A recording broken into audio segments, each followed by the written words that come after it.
Former state treasurer Kevin Boyce today responded to new allegations of his involvement in a pay-to-play scheme dating all the way back to 2010. A document released last week suggests Boyce was in a meeting when the scheme was discussed. NBC4 reporter Ted Hart is at the federal courthouse tonight with that story. And Ted, this is becoming quite a big deal. Well, yeah, Dwayne, but this was all the subject of an exhaustive investigation by the FBI and the U.S. Attorney's Office. And Deputy Treasurer Amir Ahmad was indicted and convicted here in federal court and is now serving a 15-year prison sentence. Kevin Boyce was not charged, but now this new SEC document filed last week suggests that he may have been aware. At no time was I ever in any type of meeting as described by the SEC in that complaint. That's it.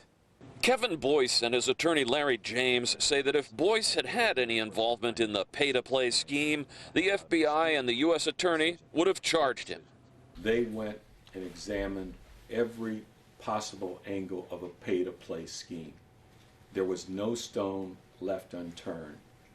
Deputy Treasurer Amir Ahmad was indicted, convicted, and sentenced for collecting kickbacks and campaign contributions in exchange for steering state contracts to State Street Bank and Trust Company. Boyce has long denied any involvement in the scheme. He was interviewed by the FBI several times, voluntarily appeared before a federal grand jury, and was never charged. But a new SEC civil filing against State Street Bank describes a March 2010 meeting attended by the incumbent treasurer, that would have been Boyce, during which Ahmad demands money from bank representatives as contributions for Boyce's campaign. Boyce says he never attended such a meeting.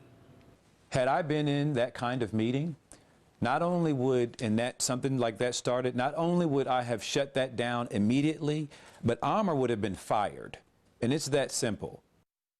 Now, these are email records from the state treasurer's office that NBC4 obtained today, showing that Boyce was scheduled to attend a meeting on that day, March 3rd in 2010, with Ahmad and others mentioned in the SEC document. But again, Kevin Boyce says he did not attend such a meeting.